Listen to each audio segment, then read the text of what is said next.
In 1974, the Taiwan government began the 10 major construction projects. This was a package of projects, both heavy industry projects and infrastructure projects, that was meant to modernize Taiwan's economy. I first came to Taiwan in 1978 when these 10 major projects were starting to finish up. It was something the government was very proud of. They were advertising that, with these new projects, Taiwan could now move into the future and become a real modern economy. Now you might ask, why put everything together into a package like this? When your highways start getting a little congested, maybe you should build a new highway. When you start running short of electric power, maybe you should build a new power plant. Why do you necessarily just have to do a big package like this? And there's some different ideas about this. One thing you often hear here is that this is the work of Chiang Kai-shek. Chiang Kai-shek, his father, was getting very old. He was turning over more and more power to Chiang Kai-shek, and he wanted to put his own stamp on the economy. When Chiang Kai-shek was young, he went to the Soviet Union to learn, and he ended up staying in the Soviet Union for many years. He grew up and got married there. So he worked under Stalin's 5-year plans. And maybe he just had the idea that that's the way you got things done. When he was young, that was the way Stalin got things done. And the 10 major projects are a 5-year plan. They go from 1974 to 1979. So this might just show that, this is a Chiang Kai-shek's way of doing things. However, it's probably not that simple, because during this period, you see lots of these plans. There's a technocracy fad going around the developing world during this period. A couple decades ago, it seemed like the fad was the Washington Consensus, and everybody had to develop according to the Washington Consensus. These fads, every decade or two, you get a new one. Well, back in the 1970s, there was a technocracy fad. You needed these big technocratic plans as a big push to kind of get your economy going, so they could start modernizing and become developed. And this was done in many countries, north of Taiwan and South Korea. The South Koreans had the chemical and heavy industry plan of 1972. That was 2 years before Taiwan's 10 major projects. And most people, I think, judged this plan to be relatively successful. At least, by the late 1970s, it seemed like South Korea was doing pretty good in chemical and heavy industries. On the other hand, south of Taiwan in the Philippines pushed this 11 major industrial projects. That was pushed by Ferdinand Marcos. This was not very successful, and so I have a hard time finding good information on it. In fact, I can't really even identify which year it began. But my guess is it began a little after Taiwan's 10 major projects, because when I see the Philippines doing 11 major projects, it makes me sound like maybe they're trying to one-up Taiwan. But in the Philippines, this sort of push doesn't work. Worked some places, probably more places than not it didn't work. Finally, the way I tend to look at this, at the 10 major projects, at least one way I look at it, is it's kind of like pulling an all-nighter. If a student has gone all semester without studying, the final exam is tomorrow, he's got one night to try to figure everything out. Well, what was happening in the late 1960s and early 1970s in Taiwan was the small and medium enterprises were just mushrooming. They were growing very, very fast. And the government sector just couldn't keep up. So the government, it was seen as, holding the commanding heights of the economy. It's the one that's supposed to be directing economic progress, showing the economy how to develop. But the government's been falling behind. It's this unexpected consumer export sector that's just, pushing the economy in a direction that people hadn't even planned on. So now the government has to find a way to catch up pretty quickly. They got to pull an all-nighter, and they're going to have to find a way to get in the lead again, so that they're the ones that are creating the economic infrastructure that's going to shape Taiwan's economic future. So there's the different ways of looking at these 10 major projects. I've divided the 10 major projects into 3 different categories here. The first category is heavy industry. My impression is that maybe early on in the 10 major projects, maybe they were looking at more industrial projects. They wanted more heavy industry, but I think in the end, they decided that infrastructure was really what the island needed. That's what they ended up doing most of, was the infrastructure. But they did 3 heavy industry projects. Okay? China Shipbuilding got a big shipyard down in Kaohsiung. Also down in Kaohsiung, they created the China Steel Company. And then the China Petrochemical Industrial Park, okay, was created for the China Petroleum Company. Okay? These are all, state-owned enterprises. China Shipbuilding shouldn't be confused with the Taiwan Shipbuilding, which was much smaller. China Shipbuilding is a state-owned enterprise.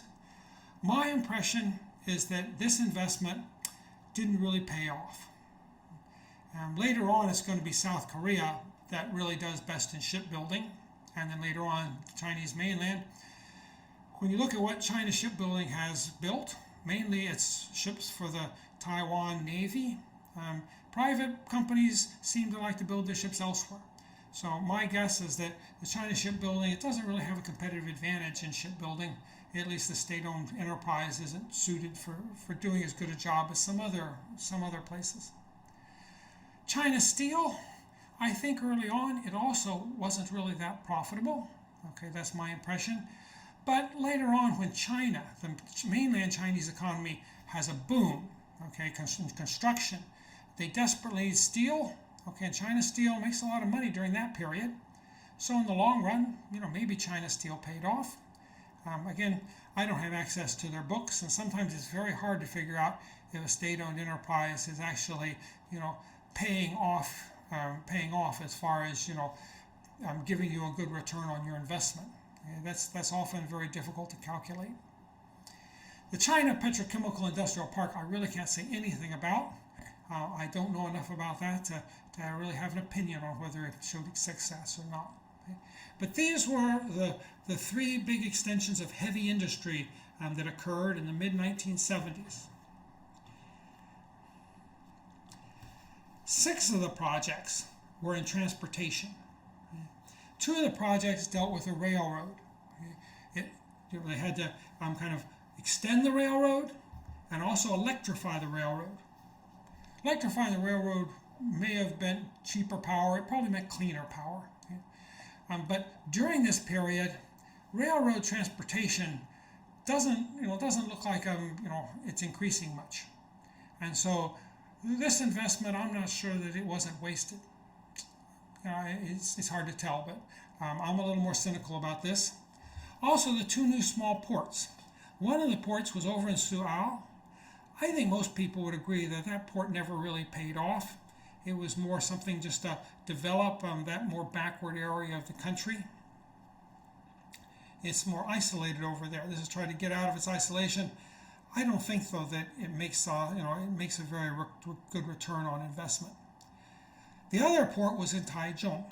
Now that port has become, I think, increasingly important. If you know anything about the city of Taichung, I was there in the early 1980s. Okay, the city was much inland. You didn't see many buildings at all close to the ocean. Now the whole city seems to be gradually creeping down toward the ocean, toward this harbor. So the harbor is obviously of importance now. It took a long time for it to become important, however.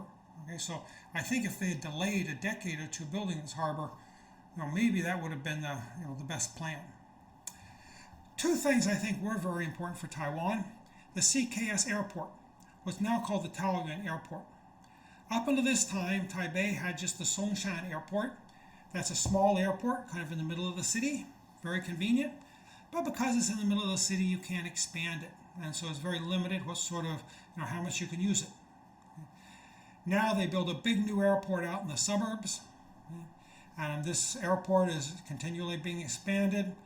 I think this airport was very important for Taiwan's economic development. So this was an important part of the 10 major construction projects.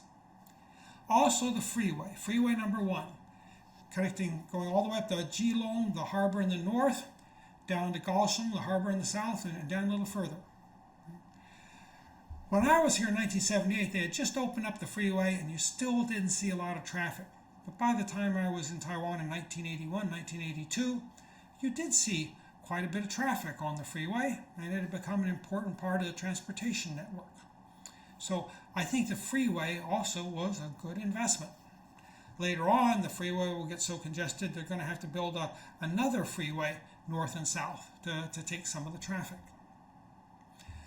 Now, talking about the transportation, I want to look at some of the statistics and how this 10 major projects affected these statistics. The first thing is to look at domestic freight tonnage. I've got statistics here of what I could find for Taiwan, Japan, and then Korea. I found some statistics, but I couldn't find statistics on Korean trucking. Okay. This is for train freight and for trucking freight.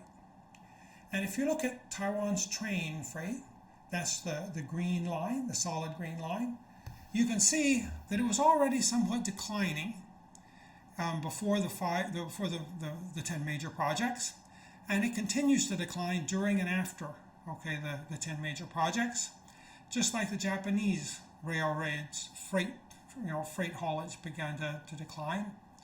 Of course, on the other hand, you see that in Korea you see an increase in freight haulage. Okay, and that's kind of a difference between Taiwan and Korea. It's mainly because Korea's economy tended to have big factories that might locate near these railroad hubs. Taiwan's small and medium enterprises, they were all over the island, and they weren't necessarily very close to a railroad station.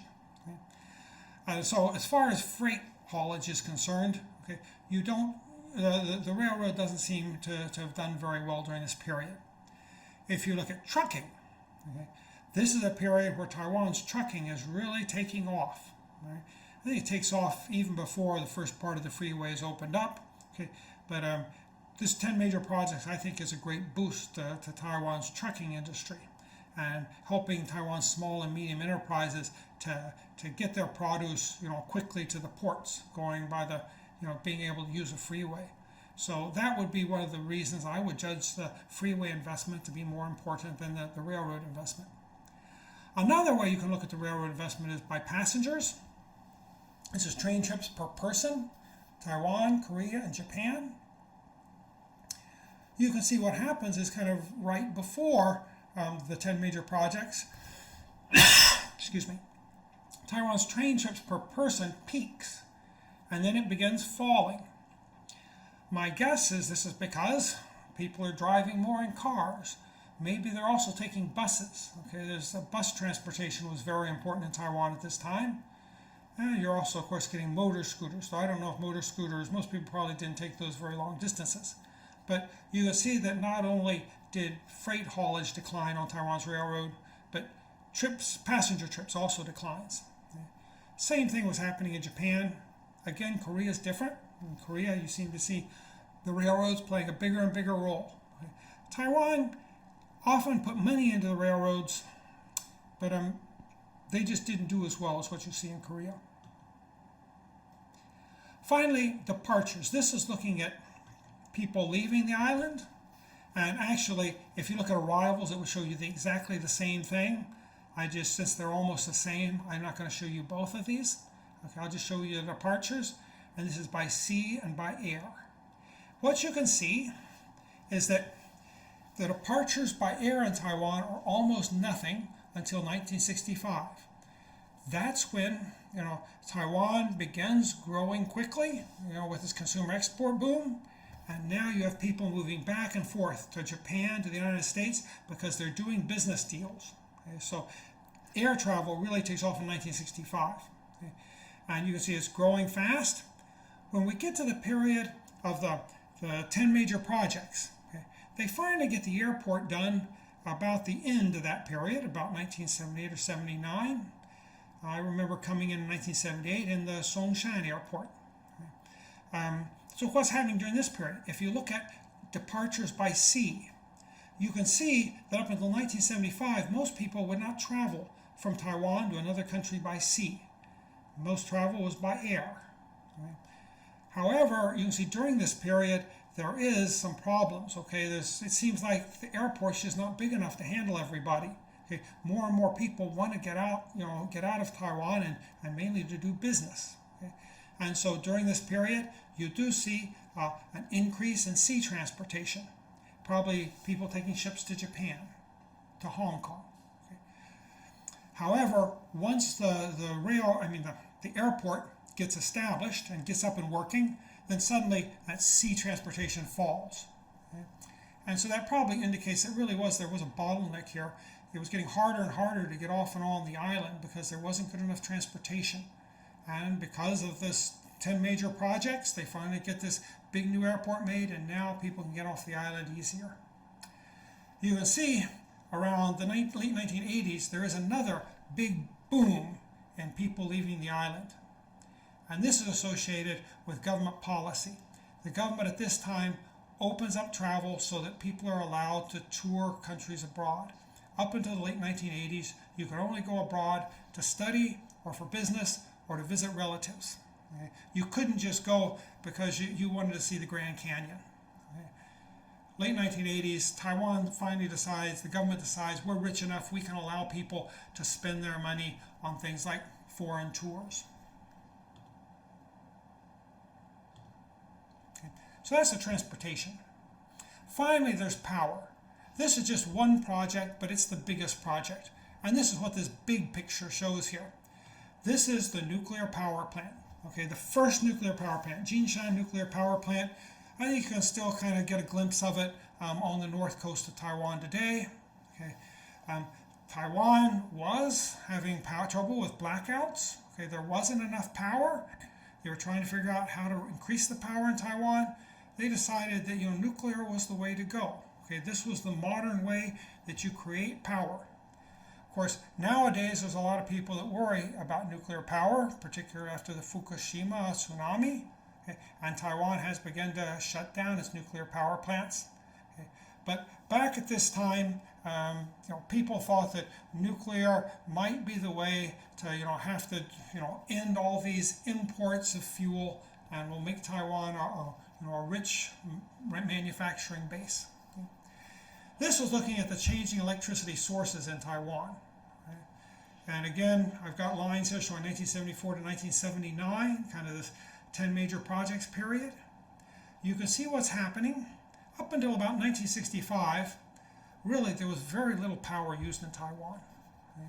That's the era where power was still pretty cheap because demand was pretty low.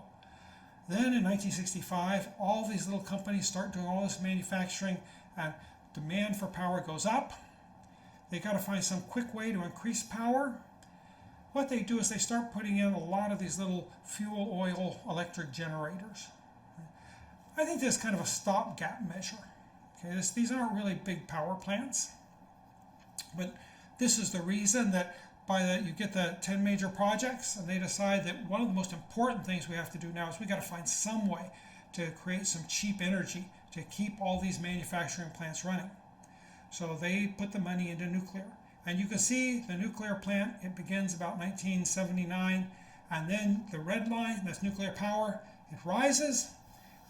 They put in 2 or 3 other plants. Okay, the nuclear power increases, and it keeps slowly increasing all the way into about 2010, about the time of Fukushima. Okay, and then now they're starting to pull back and they're trying to decommission the nuclear power plants in Taiwan. But there was a period in the mid-1980s that the biggest source of Taiwan's electricity was nuclear power. Later on, instead of building more nuclear plants, okay, I think that they're becoming less popular around the world. Okay, they go back to using fuel oil, but mainly they go back to coal. That's the black line. So, and the late 1980s on into the 2000s, you see more and more coal-fired power plants, okay?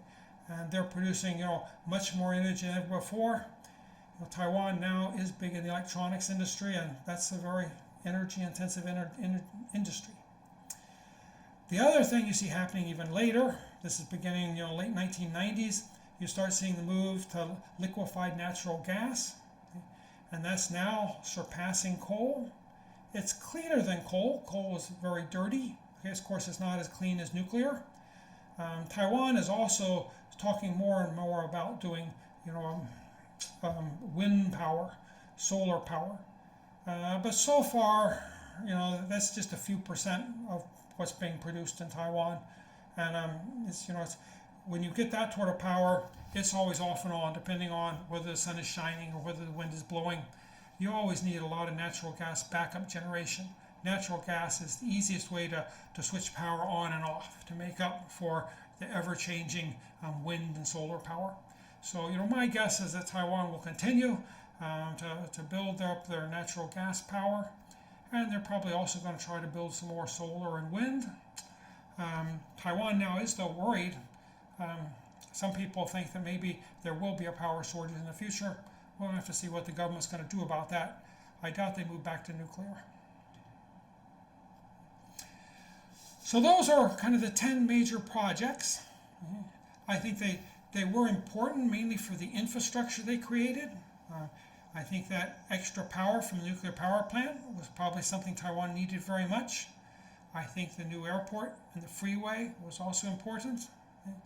But I don't think I would say that these 10 major projects was the big push that pushed Taiwan, into the future. So that, modernizing the economy. Okay.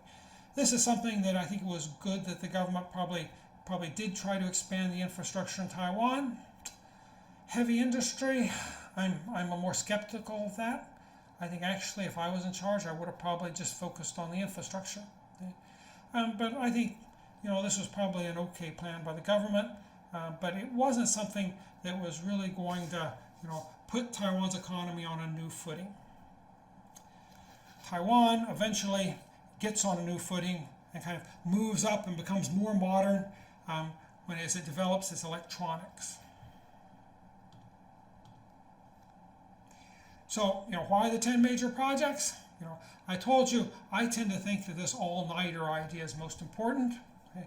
The government had fallen behind, and it wanted to see itself as a leader. Okay? So I think that's why they did this 10 major projects. After it was completed, they advertised its success. A few years later, they started talking about the 12 major projects they were going to do.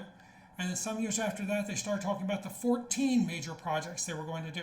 Okay. This becomes kind of a fad with Taiwan. Okay, every so many years, they've got to get together a big package of major projects.